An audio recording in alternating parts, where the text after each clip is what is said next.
The person trying to control you almost never starts with a big demand. They start with one small exception, a message after hours, a "just do this one little thing for me," a personal question disguised as concern, and then a silence that turns cold the moment you say no. You think the real question is whether you should be kinder? No. The real question is, they're measuring you. They're measuring how long it takes before you feel guilty, how much you'll explain when their tone changes, and whether you'll discount your own effort just to avoid one uncomfortable moment. Every time you react too quickly, you're not just handling the situation, you're giving them data. Where your boundaries are, which button to press, and how far you'll step back when they do. Sun Tzu understood this long ago. The intelligent opponent reads your reaction before making their move. This video will expose the 5 silent tests they use before they begin controlling you. And the final test is the most dangerous one, because it reveals the exact moment you hand over control without even realizing it. Let's begin with test number 1. This test looks completely normal. It doesn't arrive as an attack, it arrives as a reasonable exception. One small favor, one quick message, one request that feels not worth making a big deal over. And that is the trap. Because when you refuse, you somehow end up feeling slightly uncomfortable. That's why it works. A manipulator doesn't need you to collapse immediately. They only need to know one thing: does your boundary have a price? They message you after hours, you answer right away. They score a point. They assign something through a personal channel, you still do it. Another point. They change their tone after you say no, you instantly start explaining, trying to soften the tension. And that's it. They no longer have to guess. They have the map. A boundary you don't enforce becomes a lesson someone else will use against you. And this is what decent people often miss. You don't lose control in the big moment. You lose it in the small moments where you tell yourself, forget it, it's not a big deal. So don't just ask, what are they doing to me? Ask the colder question, what are they learning from my reaction?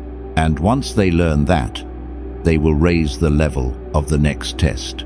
There's a reason small requests are more dangerous than big ones. Big requests make you alert. Small requests make you negotiate with yourself. It's only a few minutes, only one message, only one favor, only a little flexibility. But in the language of power, the word "only" is often how someone gets you to lower your defense system.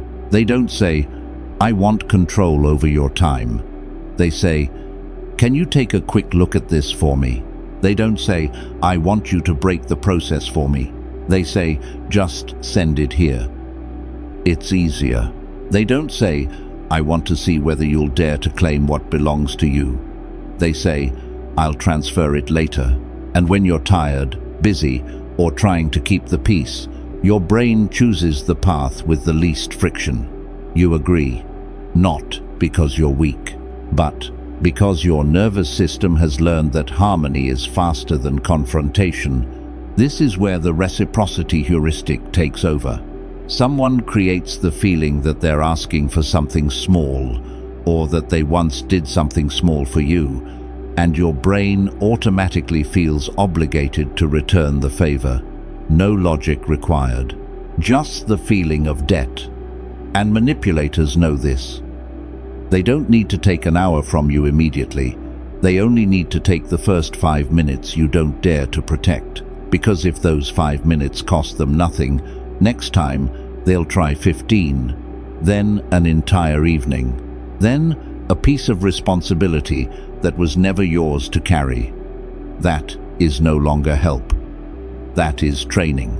They are training you to become the kind of person who opens the door yourself, as long as the pressure is small enough to look harmless. A person with boundaries does not turn every request into a war, but they also don't let the smallness of a request deceive them. They answer briefly, I'm not handling this today. No unnecessary apology, no long explanation. No opening of another door for the other person to step through, because when you say less, they have less material to bend. And when a small exception is no longer easy to take, people begin to understand the first thing about you. Your boundaries are not decoration, but if you manage to hold that boundary, they will change the game and the next move will be more subtle. The first test is not asking whether you have boundaries. It is asking how long those boundaries survive once they become inconvenient to someone else. This is why manipulators rarely kick the door open. They place one foot on the threshold and watch your reaction. They send work through a private message instead of the official channel. If you still do it, they learn that your process can be bypassed as long as they create enough urgency. They agree to split the responsibility, but once the work begins, they slide the heavier part toward you with one soft sentence. You're probably better at this part. If you accept it, they learn that agreements with you don't have to be respected. They let you pay a small amount up front, then go silent. Not because the money is large, but because it's small. That is what makes it such a good test. If you feel awkward asking for $5, $10, they learn that you may also feel awkward asking for bigger things back. Your time, your effort, fairness, the recognition that belongs to you. That is the real structure of this test. Small space, small cost, small excuse. But the data is enormous. A weaker person tells themselves, it's not worth making an issue over. But someone who understands the rules asks a different question. If I let this pass, what am I teaching them? You don't need to get angry.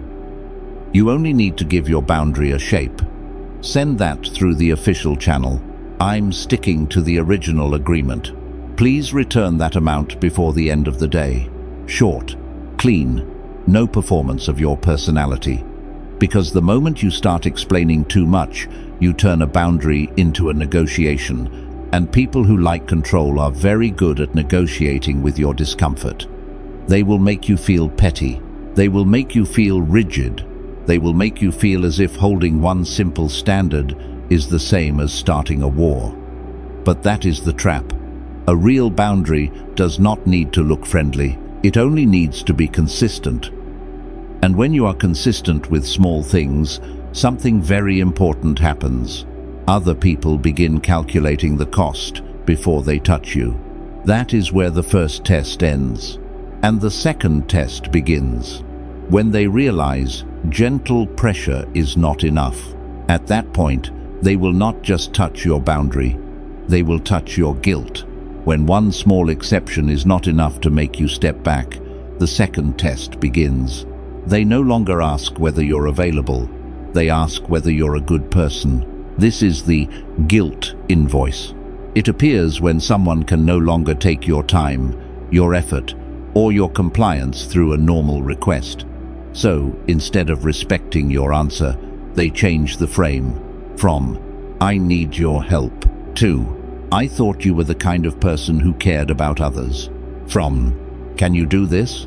To, everyone else is making sacrifices. You're the only one standing outside. From, this is my responsibility. To, well, if this falls apart, I'm sure you understand what happens next. It sounds different, but underneath, the mechanism is the same. They are measuring the price of guilt inside you. If all it takes is mentioning the group for you to retreat, they know. If all it takes is reminding you of one time they helped you and your boundary opens again, they know. If all it takes is making you feel selfish, cold, ungrateful, and you immediately start trying to prove the opposite, they don't need force anymore. You will pull yourself toward them, and if guilt cannot drag you back, they will use something else, coldness. They want to avoid being misunderstood, and the manipulator doesn't need you to believe they're right. They only need you to fear that other people might think you're wrong. That fear is strong enough to turn a simple no into a courtroom speech. You start explaining your schedule.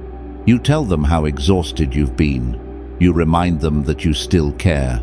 You try to prove you're not selfish, but the more you explain, the deeper you walk into their courtroom. And in that room, they don't need to win with reason. They only need to keep you in the position of the accused. A person who understands the rules does not argue with a guilt-in voice.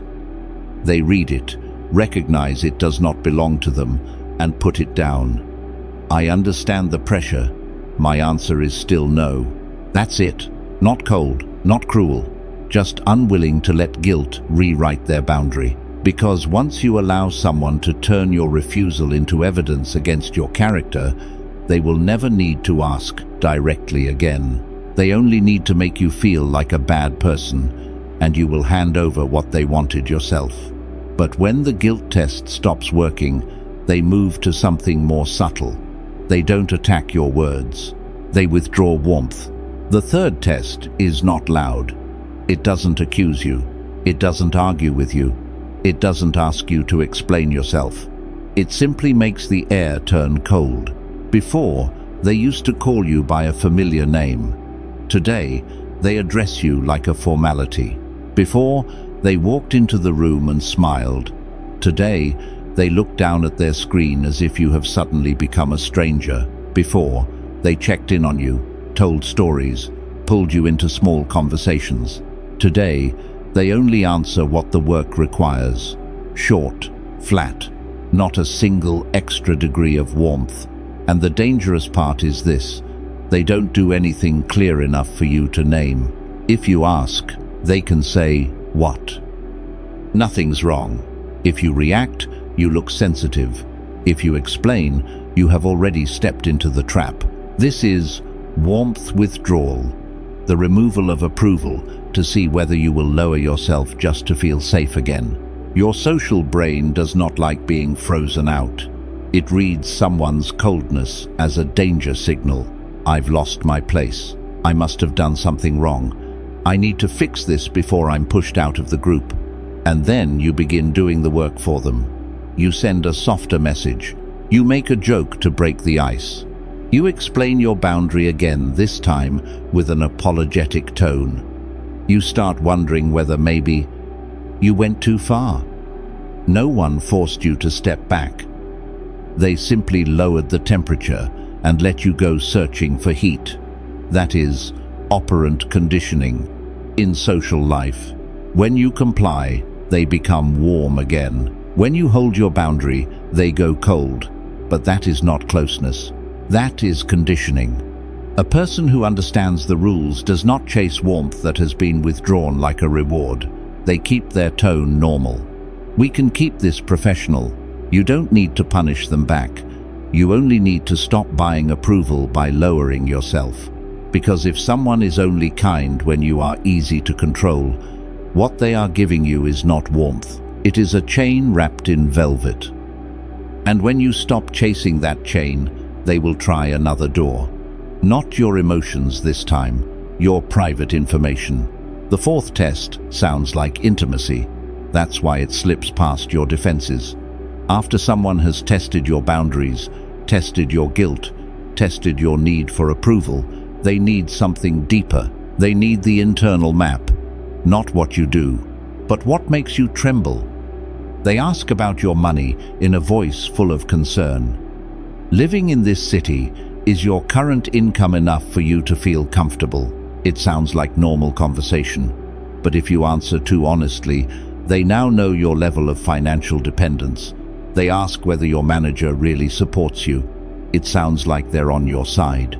But if you open too much, they learn where you are isolated. They learn who is not protecting you. They learn when you are easiest to push into handling things alone. They ask whether you have ever been so exhausted you wanted to quit. It sounds like empathy, but sometimes that is how they look for the button. This is information drip. They drop a little intimacy first. Then they wait for you to answer with something deeper. Decent people often mistake this for trust, but in the hands of a manipulator, intimacy is not a bridge. It is a key testing the lock. Every private answer you give can become a point of leverage. They don't need to use it right away. They only need to store it.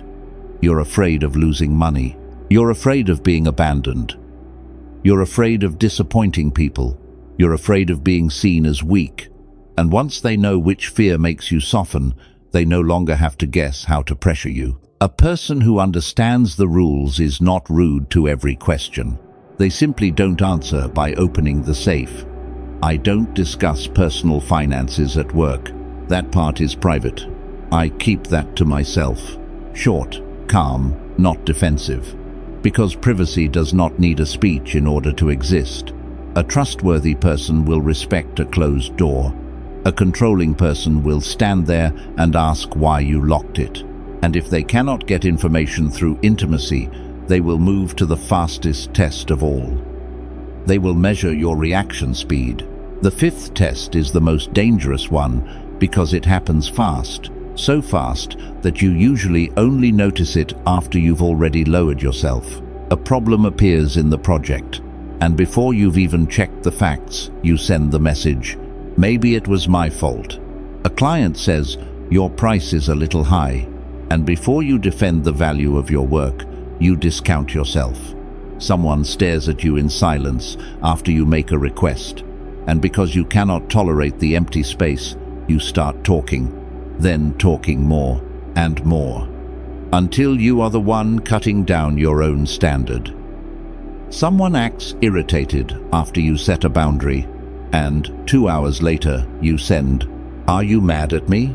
That is not reconciliation. That is the reaction speed trap.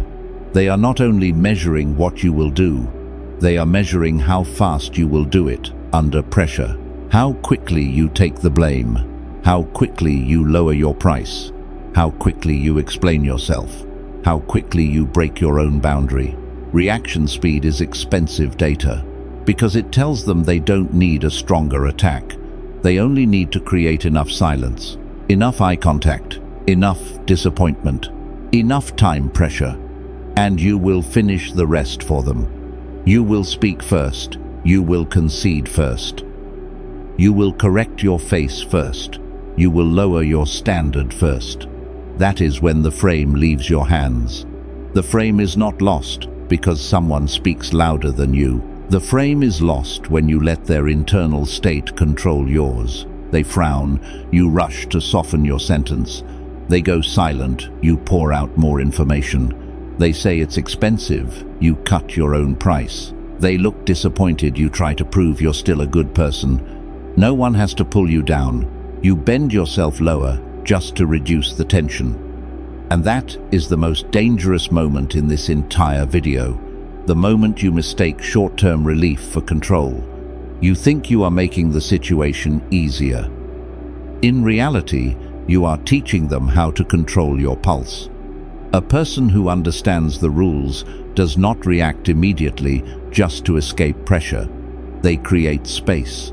I'll respond after I've checked the facts. That price reflects the amount of work involved. I need time to review this before I commit. One sentence, one pause, one breath. Not to look colder, but to stop being controlled by someone else's speed. Because when your reaction becomes predictable, your control disappears. You do not win these tests by becoming more aggressive. You win by refusing to give away free data. And once you stop broadcasting that data, everything begins to turn. Now you've seen the pattern. A person does not need to announce that they want to control you. They only need to test 5 things: your boundaries, your guilt, your hunger for approval, your private information, and your reaction speed. If you step back at those points, they learn how to enter. If you explain too much, they learn where to bend your words. If you feel guilty too quickly, they learn where to place the pressure. If you chase warmth after it has been withdrawn, they learn how to pull the string. If you reveal too early, they learn the internal map. If you react immediately, they learn how to control your rhythm. But understanding this is not enough. Watching a video does not make you harder to control. The real moment begins when someone touches one small boundary and you do not rush to soften it just to keep the peace. when they change their tone, and you do not turn yourself into the accused. When they go silent, and you do not hurry to fill the space with private information, you now hold 5 signals that must be protected, not to become colder, but to become harder to read. Starting today, choose one point. Stop reacting too fast. Before you answer, before you explain, before you take the blame, before you concede, pause for one beat and ask yourself, am I about to handle the situation, or am I about to send data? If you understood this lesson, comment, I stop giving data. And if you want to go deeper into one of the most dangerous tests, the next video will reveal how they use silence to make you chase approval. Do not let your reaction become someone else's map.